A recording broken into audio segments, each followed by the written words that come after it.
aan dalka disidiisa hore u sii marino inta nool oo madaxda halkan fadhida ugu horeysa ciidamada ka tirsan oo sharafkan soo gaarsiisay iyo madaxdooda Sheekh Shaakir waa u mahad celinaynaa inta dhimatana waxaan leenahay Ilaahay jannada ka waraabiyo ciidamadii soo dagaalamay halkan waxay u soo gaarsiiyeen in halkan ka sii wado wiilashan halkan jooga waa boqolaal kamida kumanaan la diiwaan geliyay ama la diiwaan gelin doono oo loogu talagalay inay difaacaan qarankooda waxay soo qadimeen naftooda annaguna waxaanu hulweynaa qalinkeena iyo qalbiyadeena beesha caalamka safiirada ka socdo dhan waa u mahad celinaynaa waxaa kaloo u mahad celinaynaa shacabka reer galmudug oo arrinkan suurto geliyay meesha aan soo gaarnay hadda rajada ay naga qabaan shacabka Soomaaliyeed meel walba aan joogno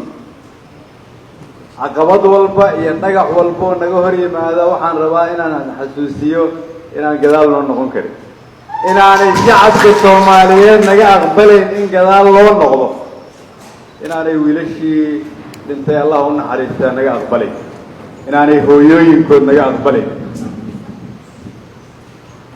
hal dariiqa noo furan waxay tahay galmudug midaysan toosan tayaysan ka xoreysan cadow oo aan mar dambe lagu arkin khawaarij dambe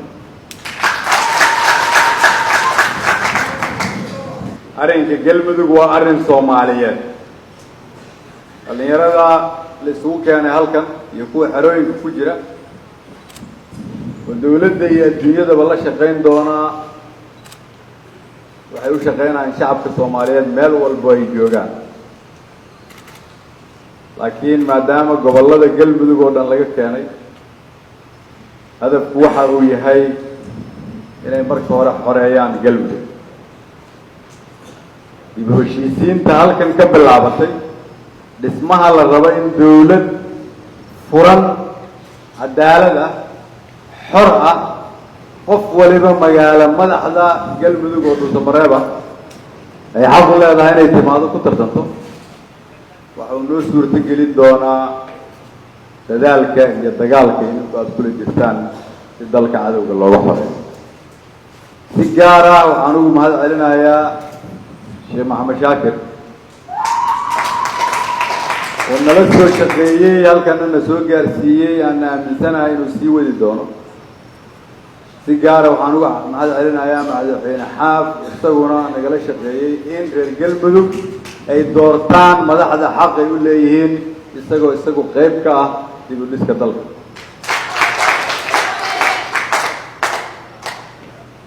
taladii galmudug waxay gacanta u soo gashay reer galmudug wiilashiinni naftooday soo qadimeen hooyooyinkiinni farxad ayay leeyihiin shacabka Soomaaliyeed meel walba ay joogaan way idin fiirsanayaan adduunyadiyo isla socotana reer galmudugow waa la idin keenay laga bilaabo maanta saacadaas galmudug wixii ka halaaba inta halkan fadhida ayaa mas'uul ka ah oo reer galmudug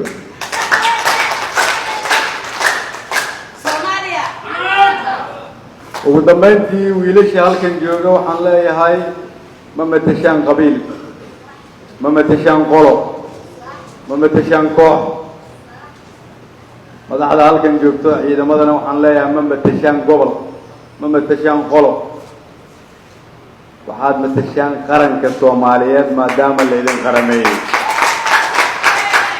waxaa la rabaa inaad soo celisaan sharafta iyo karaamada ummadda Soomaaliyeed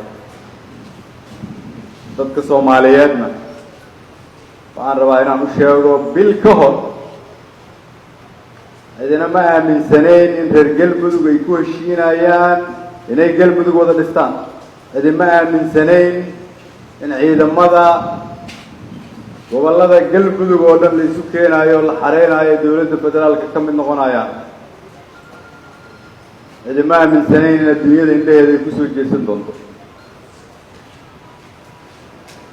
tani waxay tusaale u tahay ciddii aan aaminsanayn inay Soomaaliya hore u socoto halkana tusaale kaaga ah ma istaagayno ilaa aan dalkeena dib u dhisno ma joojinayno ilaa aan hooyo walba siina xuquuqda ay leedahay